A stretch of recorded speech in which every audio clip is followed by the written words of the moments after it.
So మీరు చెప్తున్నట్టుగా ఇప్పుడు ఇరాన్ ఒక సూపర్ పవర్ దీనిలాగా మారబోతుంది. అంటే ఇరాన్కు ఉన్నటువంటి న్యూక్లియర్ ప్రోగ్రామ్ని కావచ్చు, దానికి లభించేటువంటి ఎకనామిక్ ఫ్రీడమ్ని కావచ్చు, ఇదంతా ఇజ్రాయిల్ ఏమాత్రం కూడా యాక్సెప్ట్ చేయనటువంటి పరిస్థితి. ఎందుకంటే ఇజ్రాయెల్ లీడర్షిప్ మనం వాళ్ళు ఏం మాట్లాడారో కూడా చూసాం, చాలా తీవ్ర అసంతృప్తితో ఉన్నారు. సో దీన్ని బేస్ చేసుకుని ఈ డీల్ను ఏమైనా దెబ్బతీయడానికి ఇజ్రాయెల్ ఏమైనా కౌంటర్ రెస్పాన్స్ ఏమైనా ఉంటుందంటారా? చేసేది ఏం లేదు. వాళ్ళు మళ్ళీ లెబనాన్ మీద యుద్ధం చేస్తారు, ఇరాన్ దెబ్బతారు. అమెరికా సపోర్ట్ చేయాలి, అమెరికా న్యూట్రల్ అయిపోతుంది. ఎందుకంటే ఇంకా మన మాట వింటలేదు అని. సో ఇజ్రాయెల్ కూడా ఏం చేయలేదు. యుద్ధానికి ఇజ్రాయెల్ ఎంకరేజ్ చేసిన ఇది కరెక్ట్ స్టెప్ కాదని తెలిసిపోయింది. తిరిగి 100 రోజులు తిరిగి చూస్తే అందరూ మనం తప్పులు చేస్తాం. ఇది ఈ జడ్జిమెంట్ మీద యుద్ధం చేయాలా వద్దా, దాని మీద కొనాలా వద్దా. ఇది ఇజ్రాయెల్ పెద్ద జడ్జిమెంట్ దెబ్బతినేసింది. యుద్ధం చేసేస్తే వాళ్ళని అంచేస్తాం, గవర్నమెంట్ మారిపోతుంది అనుకుంటే అవ్వలేదు కదా. మీరు అనొచ్చు, మీరు వెనక్కి తిరిగి ఏదో చెప్తున్నారంటే అంతే. మనం అనాలిసిస్ చేసినప్పుడు, అటాప్సీ చేసినప్పుడు వెనక్కి తిరిగి చూసి చెప్తాం. ఒక శవం మీద అటాప్సీ చేసేవంటే ఏంటి, అది జరిగింది చెప్తాం. ఎందుకు జరిగిందో చెప్పొచ్చు కొద్దిగా, అంతే. అది ప్రిడిక్ట్ చేయలేం. సో అందువల్ల ఇవాళ తిరిగి చూస్తే యుద్ధానికి దిగటం అమెరికా ఇజ్రాయెల్ తప్పు చేశారు. ఎప్పుడైతే థ్రెట్ అనేది మీరు ఇంప్లిమెంట్ చేస్తారు, ఇక థ్రెట్ మీద వాల్యూ ఉంటుంది. ఒక పెద్ద రాజకీయ నాయకుడు ఉంటాడు, వాడిని అరెస్ట్ చేస్తాం ప్రభుత్వం అంటా ఉంటే అదొక బెదిరింపు. వాళ్ళని అరెస్ట్ చేసాక ఒక 60 రోజులు ఉన్నాక బెయిల్ తెచ్చుకున్నాక ఇంకేముంటుంది వాడి మీద, ఏముండదు కదా. అది చేయకూడదు. థ్రెట్ అనేది ఎప్పుడు ఎగ్జిక్యూట్ చేయదు. థ్రెట్ లాగా నీ బలం ఎవరికి తెలియదు. అది అంత పెద్ద మేధావులు తప్పు చేశారంటే తప్పు చేస్తారు. తప్పు చేశారు కాబట్టి పోతారు. సామ్రాజ్యాలు కూలిపోయినాయి అంటే తప్పు చేశారు కాబట్టి కూలిపోయింది. 1914 టర్కీ బ్రిటిష్కి వ్యతిరేకంగా చేయకుండా యుద్ధం ఇంటికాడ కూర్చుంటే ఇవాళ కూడా టర్కిష్ సామ్రాజ్యం ఉండనే. వాళ్ళు బ్రిటిష్కి వ్యతిరేకం అవ్వారు, యుద్ధం పోయింది, కూలిపోయారు. సో ఇవన్నీ తప్పులు చేస్తారు. ఎంత తెలివితేటలున్నా తప్పులు చేస్తారు, తప్ప. అందువల్ల ఈవేళ యుద్ధంలో 2 విషయాలు క్లియర్గా చెప్పేయచ్చు. ఇజ్రాయెల్ అమెరికా తప్పు చేశారు, ఇరాన్ మీద యుద్ధం చేయడం తప్పంటే అదేదో పెద్ద మంచి దేశం అని కాదు, స్ట్రాటజిక్గా. రెండోది, యుద్ధం తర్వాత మళ్ళీ అమెరికా యుద్ధానికి దిగదు. రెండోది, ఇజ్రాయెల్ వీక్ అయిపోయింది. సో ఫ్యూచర్ ఎలాగుంటుంది, ఇరాన్ ఏం చేస్తుంది?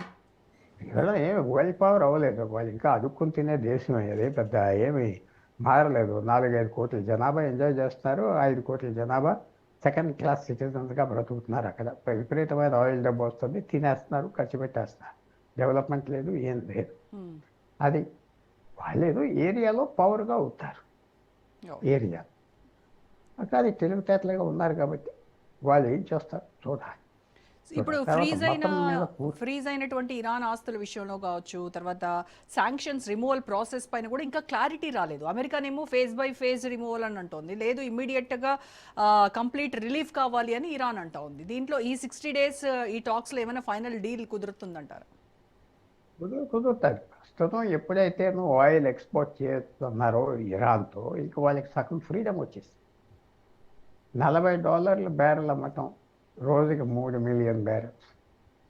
3 మిలియన్ బ్యారెల్స్ $80 అమ్మటం, అది ఒక నెలలకి అయిపోయేటప్పటికి అది ఖజానా ఫిల్ అయిపోతాయి.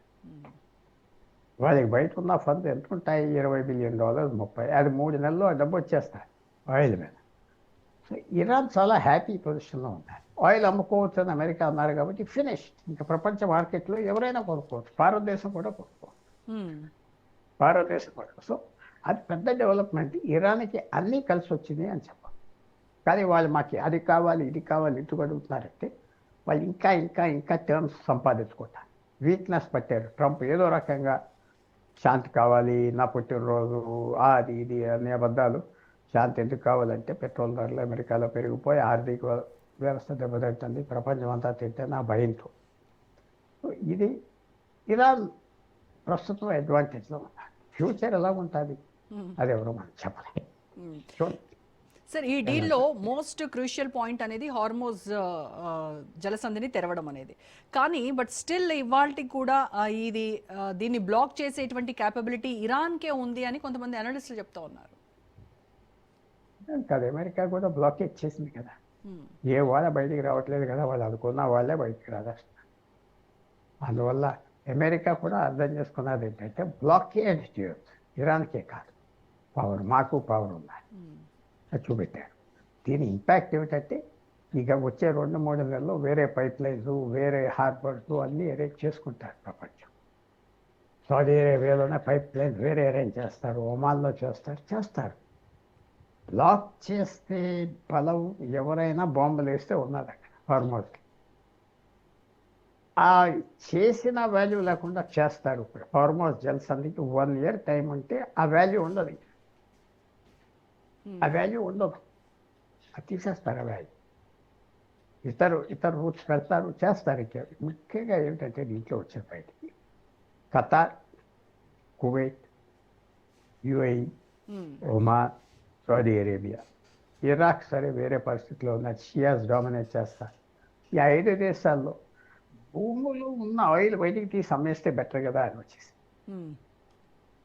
ఉన్న ఆయిల్ ఇప్పుడు ఇంకో 100 సంవత్సరాలు ఉంటారంటున్నారు, 20 సంవత్సరాల్లో అంతా అమ్మేయగలిగితే ఆ డబ్బు మన చేతికి వస్తే యూరోప్లో, అమెరికాలో ఆస్ట్రేలియా కొనుక్కుంటాం. కంపెనీ ఇవాళ యాపిల్ కంపెనీలో 10% షేర్లు సౌదీ అరేబియా ఉన్నాయంటారు, 15%.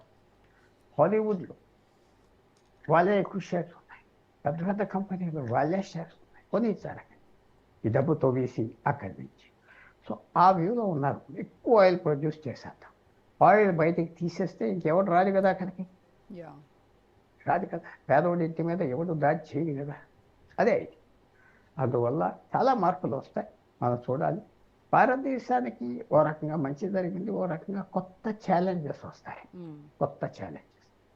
మనకి ఈ దేశాలు ఇప్పుడు ఎలా బిహేవ్ చేస్తారు, పాకిస్తాన్ ఎలాగ అడ్వాంటేజ్ తీసుకుందాం అనుకుంటున్నారు, తీసుకోగలరా వాడి, చాలా కొత్త ఛాలెంజెస్ మాత్రం భారతదేశానికి వస్తాయి. ఇప్పుడు ఇవన్నీ నార్మల్ లైఫ్లో నార్మల్ ఛాలెంజెస్ లేకుండా జీవితం ఇప్పుడు ఉండదు కాబట్టి దేశాలు కూడా అంతే. ఫైనల్గా చెప్పాలంటే ఇందాక చెప్పింది, ఇరాన్ అమెరికా తొందరపడ్డారు, రెండోది ఏంటంటే వాళ్ళిద్దరూ వెనకబడ్డారు, మూడోది ఇరాన్కి అడ్వాంటేజ్ ఉన్నాయి, పర్మనెంటా టెంపరీ, పర్మనెంటా టెంపరీ అవన్నీ చెప్పలేము. ఫ్యూచర్ ఎలాగా ఎవరు తప్పులు చేస్తారు, ఏం చేస్తారు చెప్పలేము. కానీ ఇవాళ రిలీఫ్ రావటం భారతదేశానికి ఇమీడియట్గా మంచి. ఆయిల్ ధరలు పడిపోతాయి, రూపాయి వాల్యూ పెరుగుతుంది, ఎరువులు వస్తాయి, ఇవన్నీ వస్తాయి. ఒక 2-3 నెలల్లో మళ్ళీ చదువుకుంటాం, ఊపిరి పీలుస్తాం, అంతవరకు మంచిది. లాంగ్ టర్మా మనం చెప్పలేము. Right sir, thank you so much Pullarao గారు. ఇది వాళ్ళ special debate. Stay tune to Raj news.